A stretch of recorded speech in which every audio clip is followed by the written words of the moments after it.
디모데전서 강의 46번째 시간입니다. 오늘은 디모데전서 5장 1절 한 절 말씀을 가지고 함께 은혜를 나누어 보도록 하겠습니다.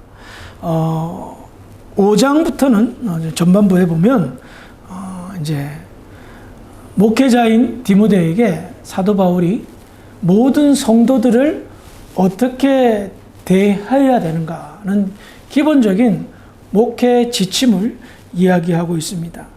그런데 이 모든 성도들을 이렇게 대하라라고 가르치고 있는데, 이와 같은 대함은 목회자뿐만 아니라 모든 성도들이 함께 생각하고 대해야 될 중요한 부분이기 때문에 오늘 말씀을 잘 명심하시면서 성도들을 이렇게 대해야 된다라는 깨달음이 있기를 먼저 주의 이름으로 부탁을 드리겠습니다.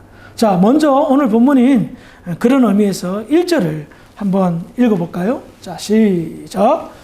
늙은이를 굴지 말고 권하되 아버지에게 하듯하며 젊은이를 형제에게 하듯하고. 아멘. 성도들을 대할 때에 이제 교회 구성원들이 있을 거 아닙니까? 늙은 분, 젊은 사람, 늙은 여자, 젊은 여자, 뭐 이런 교회 구성원이 있습니다. 특별히 아이에 대한 거는 없지만 남녀노소, 나이 드신 분과 나이가 젊은 사람들에 대해서 이야기할 때에 제일 먼저 사도 바울이 디모데에게 가르치는 권면은 늙은이를 어떻게 대할 것인가에 관한 내용입니다. 뭐라고 나와 있습니까? 늙은이를 꾸짖지 말고. 먼저 다 자르고 한 가지부터 얘기하는 거예요. 나이 드신 분들을 대할 때에 첫 번째로 유념해야 될 것은 꾸짖지 말라라는 겁니다. 이 말씀을 보니까 나이가 드신 분들도 오래 살았음에도 불구하고 많은 경험이 있었음에도 불구하고 실수나 잘못을 하는구나. 뭐 꾸짖음이 있으니까 분명히 그 꾸짖음 안에는 잘못과 실수가 있을 거 아니겠습니까? 그러니까 교회에서 나이 드신 분들이 무슨 잘못을 하거나 실수를 하면 꾸짖지 말라라고 말하는 겁니다. 왜 그랬을까요? 이것은 세상 공동체가 아니라 교회 공동체이기 때문입니다. 교회 공동체, 신앙 공동체이기 때문에 세상에서 하던 잘못된 습관과 생각과, 또 나이 드신 분들 좀 고집도 있고 아집도 있잖아요. 이러한 것들로 인하여 문제가 발생했을 때에 세상적으로 대하면 안 된다는 겁니다. 요즘 한국 사회가 참 저는 너무 가슴이 아픕니다. 가슴이 아파서 할 말은 참 많지만 입을 다물고 삽니다. 세대 간의 갈등이 너무 커요. 늙은이와 젊은이 서로가 서로를 이해하지 못하고, 서로가 서로를 이해하지 못하니 존중하지 못하고, 존중하지 못하니 막 대한다는 거예요. 어르신들도 젊은이를, 젊은 사람도 어르신들을 막 대하는 그 모습을 보면서 너무나도 마음이 아픕니다. 동방예의지국이라는 소리가 옛날 말이 된 것 같은 생각을 가질 수밖에 없습니다. 그런데 나이 드신 분들이 나이가 들었음에도 불구하고 잦은 실수와 교회의 분쟁과 문제를 야기한다면 젊은 목회자로서는 사실 참기가 쉽지 않습니다. 왜냐하면 나이가 들었음으로 인하여서 오랜 세월 동안 축적된 경험과 생각과 행동들이 있을 것 아닙니까? 그러면 나이 드신 분들이기 때문에 배려할 줄 안다 생각하고 이해할 줄 안다 생각하는데 그와 정반대의 일이 생기고, 그로 인하여서 문제가 생기고 잘못을 범하게 되고, 그렇게 되면 젊은 목사가 혈기를 부릴 수가 있다는 겁니다. 왜 그렇게 하십니까? 하면서 혼을 낼 수 있다는 거죠. 자, 이와 같은 나무람, 꾸짖음이 아무리 그런 일이 발생한다 하더라도 이와 같은 나무람과 꾸짖음을 하지 말아라 라고 말하는 겁니다. 이것은 무엇을 말합니까? 지혜롭게 잘 대할 것을 이야기하는 것입니다. 늙은이들이 잘못한 것이 보이면 꾸짖지 말라. 지혜롭게 권면해라 라는 겁니다. 이것은 젊은 사람들이, 나이 드신 분들이 잘못 여하를 떠나서 존중해야 될 것을 가르치고 있습니다. 나이 드셨기에 그 나이 듦을 인정하고 그분을 존중하게 생각하여 대하여 꾸짖을 일이 생긴다 하더라도 권면으로 잘 마무리하라는 겁니다. 근데 권면하는 거 쉬운 일인 것 같습니까? 그렇지가 않더라고요. 어떤 분들은 나이가 많을수록 자기의 잘못을 절대로 인정하지 않는 분들이 있더라고요. 합리화를 시키며 절대 자기의 잘못은 인정하지 않습니다. 그래서 꾸짖음이 아닌 권면을 함에도 불구하고 기분 나빠하더라는 거예요. 목회를 하면서 왜 그러실까? 나는 정말 진심 어린 권면을 했는데 기분 나빠하고 상처받았다 그러고 시험에 든다 그러시면 답이 없잖아요. 곰곰이 생각해 봤습니다. 기도해 봤습니다. 그러니까 그렇더라고요. 저도 나이를 점점 먹어가잖아요. 나이가 들수록 자존심만 커지는 거예요. 내가 젊은 사람한테 한 소리 들을 그런 분번은 아니지, 이런 거라는 거죠. 나는 다 알고 있다 라는 거죠.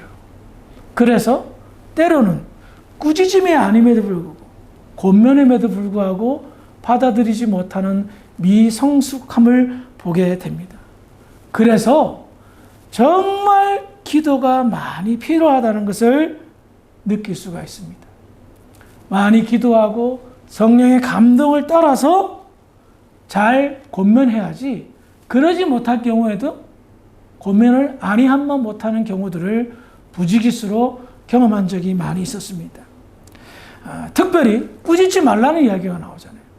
만약에 만에 하나, 천에 하나, 백에 하나 꾸짖었다라고 하면 그 나이 드신 분은 자기의 자존심이 상할 뿐만 아니라 가족 간이, 혼자 나누면 상관없겠지만 보통 나이 드신 분들이 가족끼리 많이 나올 때가 있잖아요. 그 온 가족이 시험에 듭니다. 시험에 들어요. 그래서 적대적인 관계가 됩니다. 목회자뿐만 아니라 목회자를 지지하고 목회자를 좋아하는 사람들까지도 미워하는 일들이 생기더란 말입니다. 그래서 지혜롭게 권면해야 되는데 바울은 그 지혜롭게 권면하는 방법을 여기에서 가르쳐 줍니다. 어떻게 말합니까? 늙은이를 꾸짖지 말고 권면하되 어떻게 해요? 아버지에게 하듯 하며, 아버지 대하듯 하라는 거예요. 사실 디모데는요, 아버지가 일찍 돌아가셨습니다. 어머니와 외할머니 밑에서 자란 사람이었습니다. 그래서 어쩌면 아버지의 사랑 잘 모르고 컸을 수도 있을 것입니다. 또한 마음 한켠에는 아버지에 대한 그리움이 있지 않겠어요? 그렇죠? 저도 어머니가 일찍 돌아가셔서 어머니에 대한 그리움이 간간히 사무칠 때가 있습니다. 그와 같이 아마도 디모데가 그런 가정적 환경이 있었기 때문에 아버지에 대한 그리움이 크다 느껴집니다. 아무튼 바울은 아버지 대하듯 권면하라라고 지혜롭게 가르치고 있습니다. 자, 목회자, 젊은 목회자인 디모데가 나이 드신 늙은 분한테 아버지 대하듯 권면한다면 그 늙으신 분은 어떻게 받아들여야 되겠습니까? 진심은 통하죠. 그분을 자존심을 상하게 하기 위해서 말하는 것이 아니라는 것을 느낄 수가 있을 것입니다. 진심으로 권면하면 그 문제가, 그 잘못이 수정되지 않을까 하는 바람입니다. 그래서 애시당초 권면이 안 통하는 사람도 있습니다. 안 통하는 사람은 하나님께 맡기며 기도할 수밖에 없고요.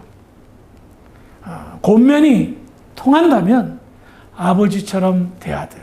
그럼 여러분들의 경우는 어떻겠습니까? 나이 드신 분들은 젊은 사람들에게 아들 대하듯, 딸 대하듯 권면하는 겁니다. 여러분, 젊은 사람도 꾸짖는 거 별로 안 좋아합니다. 그렇죠? 세상에 교회에서 혼나는 거 누가 좋아하겠습니까? 예? 그 어떤 사람도 좋아하지 않습니다.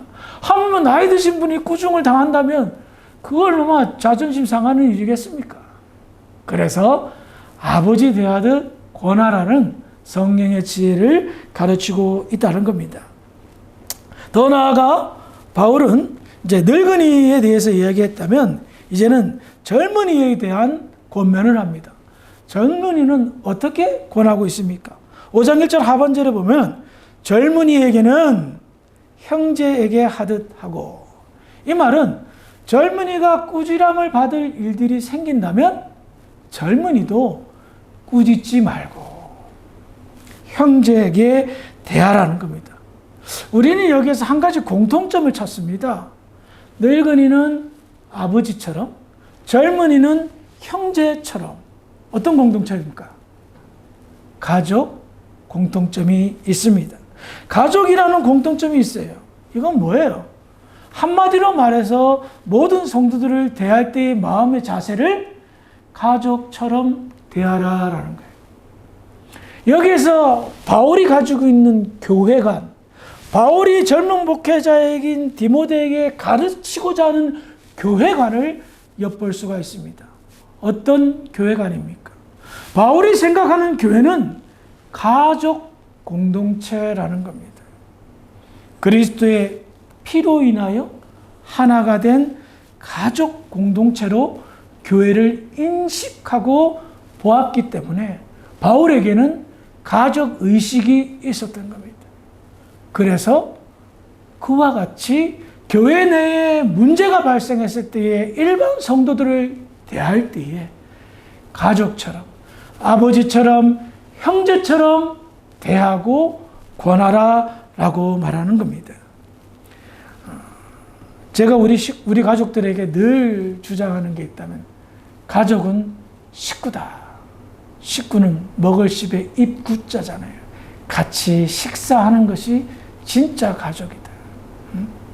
그래서 의식적으로도 일부러라도 아이들이 다 모여서 함께 식사하면 너무 좋다. 우리 식구들이 오랜만에 다 모여서 밥 먹네 하면서 잔소리 하겠습니까? 물론 잔소리 할 때도 있겠지만 다 필요한 거 물어보고, 지난 이야기 물어보고, 서로 웃기는 이야기하고, 그래서 막 화들짝 웃으면 뭐 행복감을 느끼고. 교회에서 주일날 식사하는 거 이거 쉬운 일은 아닙니다. 우리 성도들 너무 고생하면서 점심을 준비하죠. 그런데 그 점심 시간에 같이 밥을 먹으면서 지난 한 주간 동안에 있었던 이야기도 하고, 이런저런 도란도란 이야기 나누는 거 뭐예요? 가족인 거예요. 저의 친형제보다도, 저의 친가족보다도 우리 교회 성도들이 더 자주 밥을 먹어요, 보니까. 우리 아르헨티나에 형 식구 있지만 형 식구 한 달에 한 번 보기가 어려워요. 밥 먹기가 어려워요. 근데 우리 성도들은 일주일에 한 번은 밥을 먹잖아요. 그러면 가족 의식을 가지고 있다면 어떤 생각으로 삽니까? 가족들은 내 가족의 약점과 내 가족의 단점과 내 가족의 실수를 까발립니까? 아니죠. 덮어주려고 하고 이해해 주려고 하죠. 왜? 잘 아니까. 늙은이를 아버지처럼 대하고 젊은이를 형제처럼 대한다는 건 뭐예요? 잘 알기 때문에 그런 실수가 나온다는 것, 그런 잘못도 할 수 있다는 것을 안다는 겁니다. 그래서 화가 나지만, 꾸짖고 싶지만 배려해서 생각해서 권하라. 아버지처럼 형제처럼 권하라는 겁니다. 작은 실수, 뭐 때로는 큰 실수도 있겠죠. 이것을 감싸주지 않고 배려하지 않고 덮어주지 않는다면, 그래서 남에게 자랑하듯 까발린다면 창피한 것 아닙니까? 지의 얼굴에 침 뱉는 것 아니겠습니까? 가족 의식을 가지고 있다면, 하지만 가족 의식을 가지고 있지 않다면 늘 뒷담화하겠죠. 욕하겠죠. 실수를 덮어주지 않겠죠. 배려하지 않겠죠. 저분의 어떤 상황과 형편을 전혀 고려하지 않겠죠. 왜? 내 가족이 아닌데, 나만 잘 먹고 잘 살면 되는데, 나는 자기 중심적인 생각만 하겠죠. 그런 공동체는 가족 공동체가 아니기 때문에 늘 문제가 생기는 거예요. 서로 삿대질하고 네가 잘났니 내가 잘났니, 당신이 잘못했니 내가 잘못했니 하면서 서로 고발하기 바쁘잖아요. 고발하고 참소하는 건 누가 하죠? 사탄이 하는 거란 겁니다. 지구상에서 저에 관해서 가장 잘 아는 사람은 저희 집사람입니다. 올해 30주년이더라고요, 결혼한 지. 30년 동안 살을 맞대고 살았습니다. 제가 어떤 사람이라는 것, 저의 성격, 약점, 인성, 단점, 장점, 속속들이 다 잘 알 겁니다.